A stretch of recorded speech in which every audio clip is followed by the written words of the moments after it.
Our gospel reading for today comes from the 9th chapter of Mark.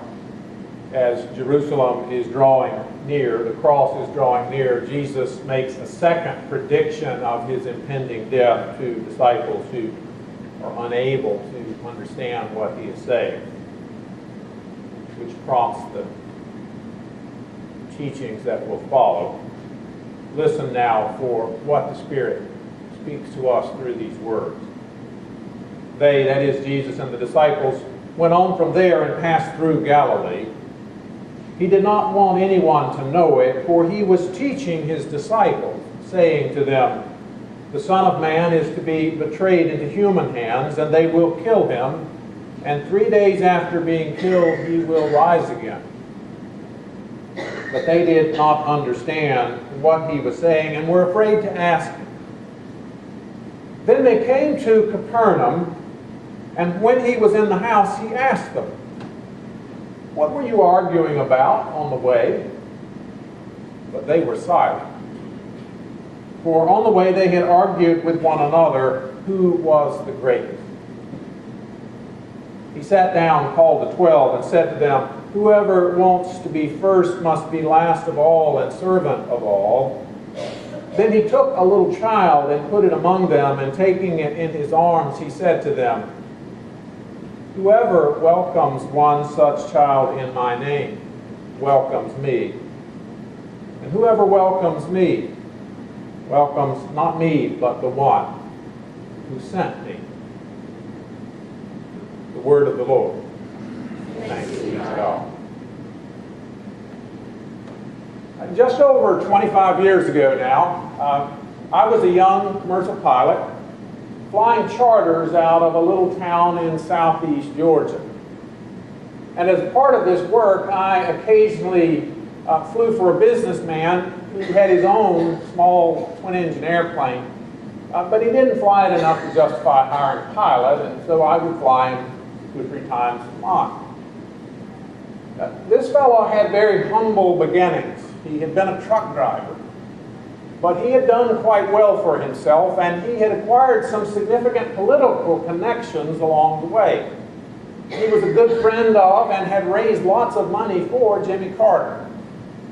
And so when the 1984 presidential campaign was about to crank up, lots of Democratic would-be candidates, especially those who wanted help in the South, were courting this fellow. And so it was that sometime in 1983, I ended up flying this businessman to Atlanta for one of those $250 a plate fundraising dinners.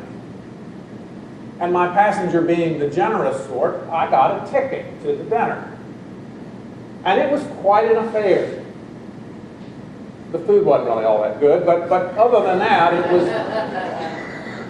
you'd think for $250, but there were a lot of people there. Walter Mondale was there. Jesse Jackson was there. Reuben Askew was there. Reuben Askew? Actually, the only reason I remember this governor from Florida is because this is the person that my businessman passenger ended up endorsing. Otherwise, I'm sure he would have faded from memory like most of the other would-be candidates who disappeared pretty early in the campaign season. However, there is one candidate that didn't last very long, who I vividly remember, John Glenn, the senator from Ohio. Being a pilot, I was impressed to be in the same room with John Glenn, former pilot and astronaut, and I thought it would be great to meet him. But I should point out that though I had a ticket to this event, there was no mistaking me for one of the players at this event.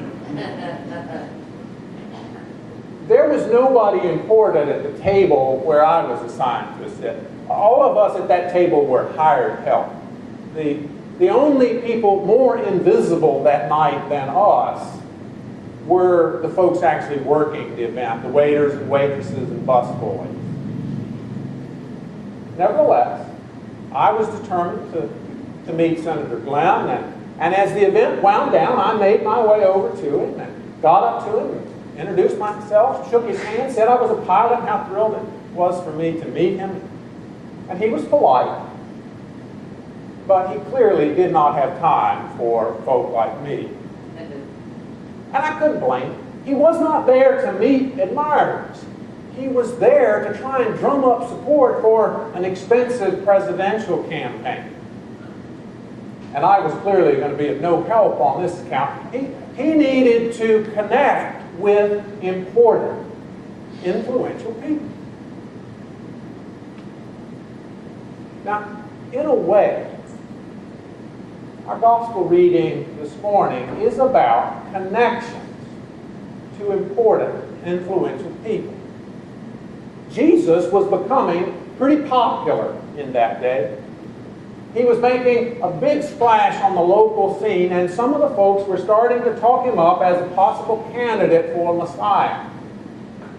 There had been a lot of those lately in Jesus' day. It was a tumultuous time in first century Palestine, and a lot of folks were looking for God's anointed to show up soon. Now, most of the would-be messiahs had ended up being little more than a flash in the pan.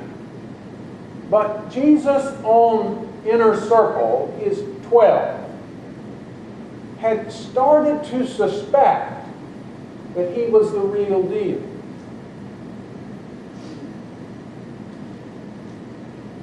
And so it is that as they journey, as they take this trip on which Jesus attempts to explain to them what sort of Messiah he is, that the disciples instead argue about influence, about who is the greatest.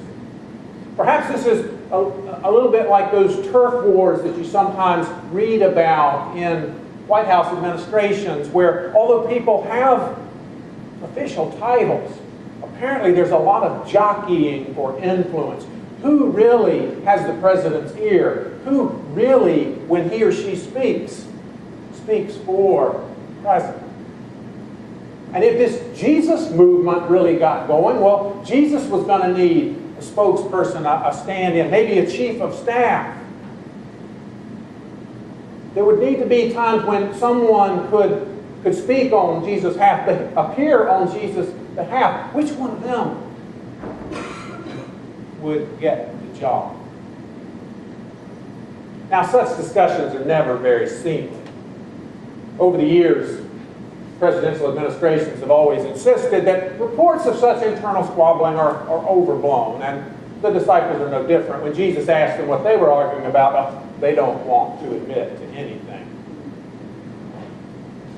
I might add that we pastors sometimes covet the stand-in spokesperson role for Jesus. Nothing strokes a pastor's ego quite so much as to tell them on the way out, "Oh, that really spoke to me today."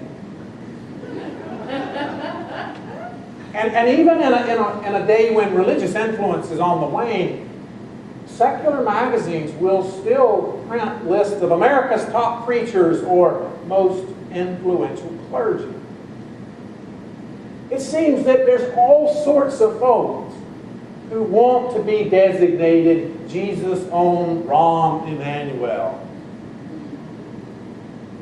But in our reading for this morning, Jesus says the job is already filled by a little child.